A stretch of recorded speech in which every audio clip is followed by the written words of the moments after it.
सरकार की बड़े फैसले की। केंद्र सरकार ने प्रवर्तन निदेशालय के आग्रह पर महादेव सट्टाबाजी ऐप पर प्रतिबंध लगा दिया है। इलेक्ट्रॉनिक्स और सूचना प्रौद्योगिकी मंत्रालय महादेव बुक और रेडियन्ना प्रेस्टो प्रो सहित 22 अवैध सट्टेबाजी ऐप्स और वेबसाइट्स के खिलाफ ब्लॉकिंग आदेश जारी किए गए हैं और ये कार्रवाई अवैध सट्टेबाजी ऐप के सिंडिकेट के खिलाफ ईडी की ओर से की गई जांच और उसके बाद छत्तीसगढ़ में महादेव बुक पर छापेमारी के बाद जारी की गई। लगातार ये आरोप छत्तीसगढ़ सरकार लगाती है कि महादेव ऐप को लेकर इतने बड़े खुलासे हो रहे हैं तो केंद्र सरकार को बैन कर देना चाहिए। उसी के अनुरूप चूंकि ईडी की कार्रवाई भी हम लगातार देख रहे थे, स्थानीय पुलिस भी महादेव सट्टाबाजी ऐप के खिलाफ लगातार लोगों की धरपकड़ कर रही थी। तो न सिर्फ इस सट्टा ऐप बल्कि इसी तरह के कई अन्य ऐप्स पर भी बैन केंद्र सरकार ने लगा दिया है। 22 ऐप्स इसमें शामिल हैं। छत्तीसगढ़ में लगातार ईडी की कार्रवाई और उसी के चलते ये फैसला केंद्र सरकार को लेना पड़ा।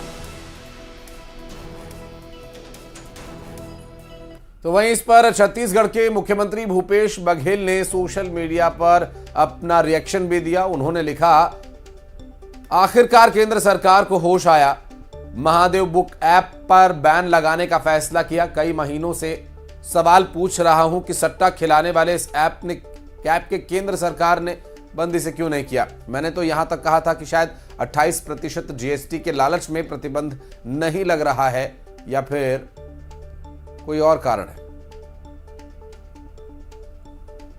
तो ये भूपेश बघेल की तरफ से ट्वीट हम आपको दिखा रहे हैं। ये सवाल अक्सर वो उठाते आ रहे हैं और इसका जिक्र ट्वीट में भी उन्होंने किया। हालांकि अब चूंकि प्रतिबंध लग चुका है, कई सारी संभावनाएं जो कि पहले उनकी तरफ से व्यक्त की गई थी, इसका आज ये नतीजा।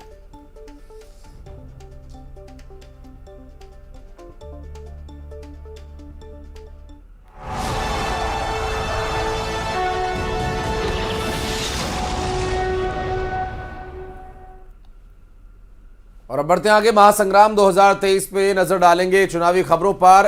प्रियंका गांधी वाड्रा आज मध्य प्रदेश के दौरे पर आ रही हैं और जिले में ये चुनावी सभा को संबोधित करेंगी। धार जिले में दरअसल ये कार्यक्रम होना है। प्रियंका दोपहर 1 बजे धार जिले के डही में जनसभा को संबोधित करेंगी। तो विधानसभा चुनाव की घोषणा होने के बाद इंदौर और धार जिले में कांग्रेस के किसी भी स्टार प्रचारक की पहली चुनावी सभा होगी। और इंदौर धार को लेकर तो लगातार जानकारी आपके साथ साझा कर ही रहे हैं, लेकिन इंदौर में कड़ा मुकाबला बीजेपी और कांग्रेस के बीच, क्योंकि आज प्रियंका गांधी पहुंच रही हैं। बहुत ही खास ये सभा आप कह सकते हैं, क्योंकि लगातार घोषणाओं पर घोषणाएं कांग्रेस की तरफ से भी होती आ रही हैं और जब वरिष्ठ नेता की मौजूदगी होती है, केंद्रीय नेता की मौजूदगी होती है, ये देखने वाली बात होती है कि कांग्रेस की तरफ से किस स्तर पर वादे और दावे किए जाते हैं। तो आज प्रियंका गांधी धार में होंगी। इंदौर में भी एक मेगा सभा, क्या कुछ उनकी तरफ से कहा जाता है, इसी पर आज फोकस रहेगा। तो मध्य प्रदेश प्रियंका गांधी आ रही हैं, इन्हें लेकर तो जानकारी है ही, लेकिन दूसरी तरफ बीजेपी भी पूरी तरह से तैयार है। सीएम शिवराज सिंह चौहान ने प्रचार में लगातार ताकत झोंक रखी है। आज भी कई सारी सभाएं जिन्हें मुख्यमंत्री संबोधित करने वाले हैं। सिंगरौली के देवसर में आज सबसे पहली सभा, रीवा के त्योथर में सीएम की सभा होनी है। रीवा गुड़ में भी सीएम की सभा, लोगों के बीच जाएंगे मुख्यमंत्री शिवराज सिंह चौहान। सतना के अमरपाटन भी जाएंगे मुख्यमंत्री शिवराज सिंह चौहान। भोपाल में शिवराज सभा को भी संबोधित करेंगे और सिंगरौली के देवसर में सभा होगी। उसके बाद और आगे रीवा में भी 2 जगह कार्यक्रम होने हैं, त्योथर में और गुड़ में। तो लगातार लोगों के बीच हैं। चुनाव प्रचार चरम पर है और लगातार लोगों से संपर्क कर रहे हैं। रोड शोज हो रहे हैं, रैलियां हो रही हैं, जनसभाएं, नुक्कड़ सभाएं। भारतीय जनता पार्टी के पक्ष में प्रचार, प्रत्याशियों के समर्थन में वोट किए जाने की अपील करते नजर आ रहे हैं मुख्यमंत्री शिवराज सिंह चौहान। अब इस वक्त प्रदेश में सभी पार्टियों के बड़े और केंद्रीय नेताओं की भी एंट्री हो चुकी है। मुख्यमंत्री शिवराज सिंह चौहान, जो कि बीजेपी के स्टार प्रचारक की सूची में शामिल है। बीजेपी ने चुनाव प्रचार में पूरी ताकत झोंक दी है। राजनाथ सिंह ग्वालियर रायसेन में सभा को संबोधित करेंगे। सिंधिया भांडेर में, सेवढ़ा में सभा को संबोधित करेंगे। तो आपको बताएं कि ज्योतिरादित्य सिंधिया न सिर्फ यहाँ बल्कि भिंड के लाहार भी पहुंचने वाले हैं। मैगांव में रैली करेंगे। वीडी शर्मा झाबुआ में होंगे।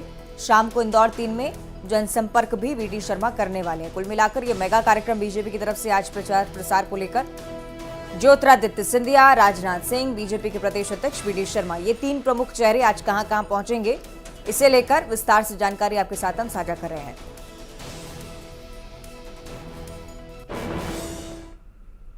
और मध्य प्रदेश के चुनावी संग्राम में बीजेपी ने अपनी पूरी ताकत झोंक रखी है। पीएम नरेंद्र मोदी ने सिवनी और खंडवा में चुनावी सभा को संबोधित किया और इस दौरान कांग्रेस पर ताबड़तोड़ हमले उन्होंने किए। पीएम ने कांग्रेस पर परिवारवाद और भ्रष्टाचार के गंभीर आरोप लगाए।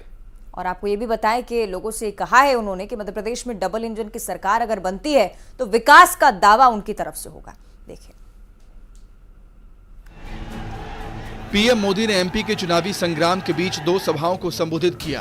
पीएम पहले सिवनी गए। सिवनी में पीएम मोदी ने केंद्र और राज्य सरकार की उपलब्धियां गिनाई और साथ ही कहा कि कोई गरीब भूखा ना सोए, इसके लिए जगता रहूंगा। कांग्रेस पर कर्ज माफी न करने का आरोप लगाए, साथ ही गरीबों की जेब काटने के आरोप भी लगाए। भाजपा की सरकार की नीति की वजह से आपके हर मोबाइल बिल पर हर महीने 3 से 4 हजार रुपये बच रहे हैं। हर महीने आपकी जेब में 3 से 4 हजार रुपया बचाने का काम ये आपका बेटा मोदी कर रहा है। कांग्रेस पर ताबड़तोड़ निशाना साधते हुए पीएम ने कांग्रेस को घोटालेबाज पार्टी करार दिया। साथ ही कहा कि बीजेपी सरकार में भ्रष्टाचार नहीं होते। कांग्रेस पर कभी भरोसा नहीं किया जा सकता। कांग्रेस का नारा रहा है, गरीब की जेब साफ, काम हाफ और करना उससे भी हाफ। यानी कांग्रेस विकास का काम नहीं करती, लेकिन नागरिकों की जेब जरूर साफ कर देती है। जबकि भाजपा सरकार की पूरी कोशिश आपका खर्च कम से कम करने की है। वहीं खंडवा में जनसभा को संबोधित करते हुए पीएम ने कांग्रेस को आड़े हाथों लेते हुए कहा कि कांग्रेस ने एमपी को बीमारू राज्य बना दिया और गड्ढे में डाल दिया। कांग्रेस ने एमपी को बीमारू राज्य बना दिया था। कांग्रेस ने अपना भ्रष्टाचार से, अपने भाई भतीजावाद से एमपी को एक बहुत बड़े गड्ढे में धकेल दिया। सिवनी और खंडवा में 4 विधानसभा सीटें हैं। ऐसे में पीएम मोदी के चुनावी सभा से बीजेपी को उम्मीद है कि उनके पक्ष में हवा चलेगी। और सागर के बिलहरा में रक्षा मंत्री राजनाथ सिंह ने सभा को संबोधित किया। राजनाथ सिंह ने कमलनाथ पर कपड़े फाड़ने वाले बयान को लेकर निशाना साधा। उनका कहना था कि पहले एक दूसरे के कपड़े फाड़ रहे हैं, फिर जनता के कपड़े फाड़ेंगे। सीएम शिवराज की तारीफ करते हुए राजनाथ सिंह ने उनको धोनी तक बता दिया। सुनिए। आपने देखा कि चुनाव प्रारंभ नहीं हुए थे तभी एक दूसरे का कपड़ा फाड़ना शुरू कर दिया। मेरे बहनों भाई सुन लीजिए, जिसकी कपड़ा फाड़ने की आदत है एक दूसरे की,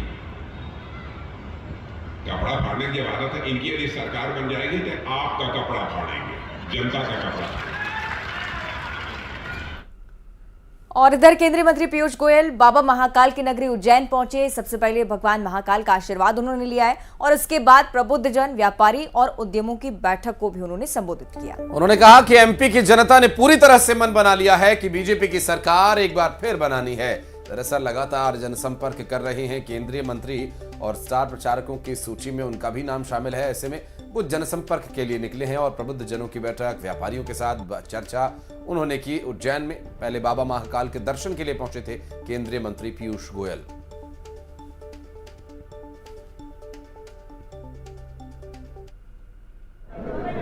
पूरी तरीके से मन बना लिया है कि भारतीय जनता पार्टी की सरकार पुनः एक बार प्रधानमंत्री नरेंद्र मोदी जी के मार्गदर्शन में भारतीय जनता पार्टी के हमारे कामों के आधार पर जिस प्रकार से मध्य प्रदेश से डबल इंजन सरकार का लाभ लेते हुए तेज गति से विकास का स्वाद लिया है। हमारा विश्वास है कि मध्य प्रदेश में इस बार फिर भारतीय जनता पार्टी की एक मजबूत सरकार, एक ईमानदार सरकार जो मध्य प्रदेश को नई ऊंचाइयों तक पहुंचाएगी। जो गारंटी माननीय प्रधानमंत्री मोदी जी ने दी है कि एक बीमारू राज्य को सुधार कर जो हम आज 10 प्रमुख प्रदेशों में से एक बना सके हैं, अब अगली बार 2023 में जब मध्य प्रदेश में भाजपा की सरकार और 24 में केंद्र में भाजपा की सरकार आएगी तो मध्य प्रदेश देश के टॉप। और सीएम शिवराज सिंह चौहान ने सीधी के चरहट में जनसभा को संबोधित किया। शिवराज सिंह चौहान ने कहा कि सरकार गरीबों के लिए काम कर रही है, लेकिन कांग्रेस के लोग परेशान हैं। सीएम ने कांग्रेस पर डराने की राजनीति करने के भी आरोप लगाए हैं। एक बात सुन लेना, अगर मेरी बहनों की तरफ उंगली उठी और बच्चों को भूखे मारने की बात कही तो तुमको छोड़ूंगा नहीं, ऐसी गत करूंगा ना तो जी पाओगे ना मर पाओगे। ये धमकी देने की राजनीति, ये डराने की राजनीति, किसको डरा रहे हो? मेरी बहनों को जो दुर्गा लक्ष्मी और सरस्वती का स्वरूप है, मैं छोड़ूंगा नहीं, साफ कह रहा हूं, चाहे कुछ भी मुझे करना पड़े। मेरी बहनों निश्चिंत रहना। और आज मैं ये अपील करने आया हूं, ये चुनाव हमारी जिंदगी को बेहतर बनाने का चुनाव है। प्रधानमंत्री नरेंद्र मोदी जी के नेतृत्व में देश आगे बढ़ रहा है। डबल इंजन की सरकार में प्रदेश आगे बढ़ रहा है। चलिए टीकमगढ़ आपको लिए चलेंगे, जहां एसपी सुप्रीमो अखिलेश यादव ने चुनावी सभा को संबोधित किया था। इंडी गठबंधन के सहयोगी होने के बावजूद अखिलेश यादव ने कांग्रेस पर धोखा देने के आरोप लगाए। कमलनाथ के बयान को लेकर उन्होंने कहा कि जिनकी उम्र 80 साल की है वो कहते हैं कि पहचान नहीं है, पहचानते ही नहीं है। और ये जो तंज है वो अक्सर भारतीय जनता पार्टी के द्वारा लगाया जाता है, कसा जाता है कमलनाथ पर। और कई बार अवंतिका कैलाश विजयवर्गीय के मुंह से भी हमने ये बात सुनी है कि अब उनकी उम्र हो गई है और ये उम्र की ओर इशारा कर रहे हैं एक बार फिर।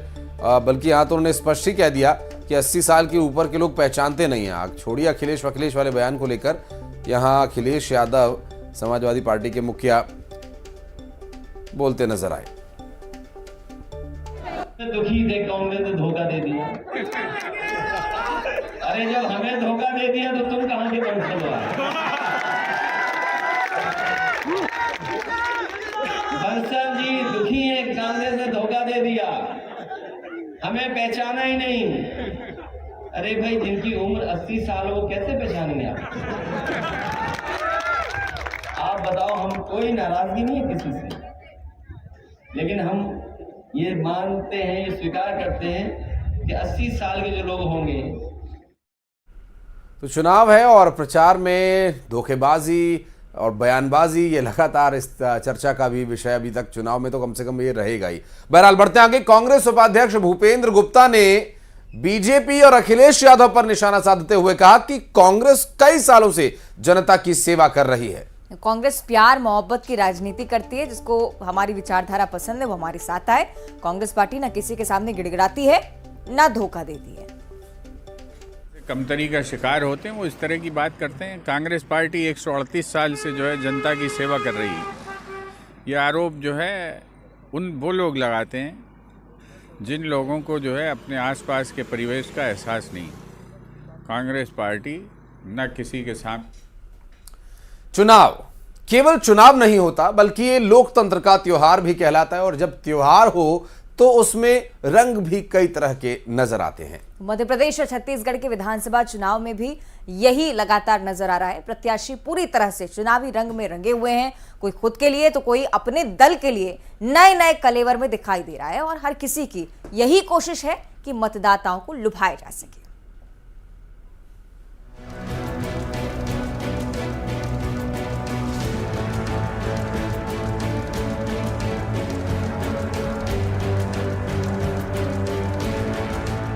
चुनाव एक लेकिन रंग अनेक।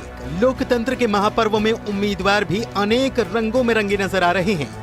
चाहे बात मध्य प्रदेश की हो या फिर छत्तीसगढ़ की, विधानसभा चुनाव में वोट की खातिर कुछ भी करेगा वाले स्टाइल में नेताजी रमे हुए नजर आते हैं।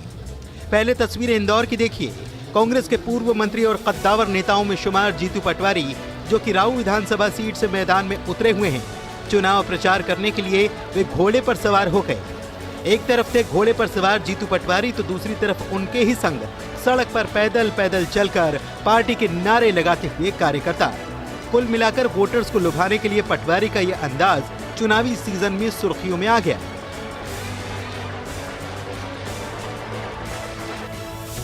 लेकिन दूसरी तरफ जीतू पटवारी के साथ ही उन्हीं की पार्टी के उम्मीदवार संजय शुक्ला का चुनाव प्रचार भी खूब अनोखा नजर आया। संजय शुक्ला इंदौर की 1 नंबर विधानसभा सीट से कांग्रेस के उम्मीदवार हैं। ये वही विधानसभा सीट है जहां से बीजेपी ने अपने पार्टी महासचिव कैलाश विजयवर्गीय को मुकाबले के लिए उतारा है। लेकिन कोरोना काल में अपने किए कामों को जनता को याद दिला सके, इसलिए कांग्रेस उम्मीदवार संजय शुक्ला अपने साथ 4 लोगों को पीपीई किट पहनाकर घुमा रहे हैं और जनसंपर्क कर रहे हैं।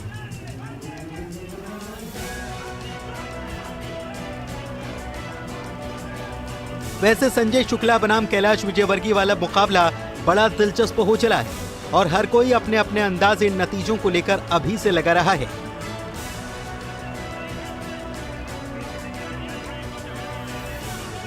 उधर छत्तीसगढ़ में भी नेताओं के कई रंग दिखे। केंद्रीय मंत्री स्मृति ईरानी अनोखे रंग में नजर आईं। कोंडागांव में पहुंचकर ईरानी ने बीजेपी की महिला कार्यकर्ता के घर में सीधे किचन का रुख किया। ईरानी ने यहां चाय बनाई और सास बहू को लेकर हंसी मजाक भी किया। वहीं इसके कुछ देर बाद केंद्रीय मंत्री स्मृति ईरानी 2 व्हीलर पर सवार हो गईं और पार्टी कार्यकर्ताओं के साथ प्रत्याशी के समर्थन में रोड शो किया। स्मृति ईरानी का ये रंग अब सोशल मीडिया पर छाया हुआ है, लेकिन बीजेपी के स्टार प्रचारकों की सूची में सबसे पहले पायदान पर आने वाले प्रधानमंत्री नरेंद्र मोदी भी आज छत्तीसगढ़ में थे। उन्होंने मां बमलेश्वरी के दरबार में माथा टेका और आशीर्वाद लिया।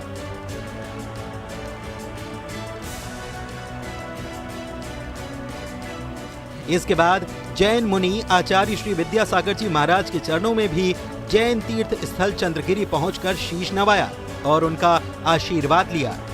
कुल जमा बात यह कि बीजेपी और कांग्रेस प्रचार के रण में खूब रमे हुए हैं और हर एक की जुबान पर बस यही है, वोटर भैया, पार लगा दे नैया मेरे वोटर भैया। Bureau report, news 18। और इसी के साथ इस बुलेटिन में इतना ही। खबरों का सिलसिला आगे भी जारी है।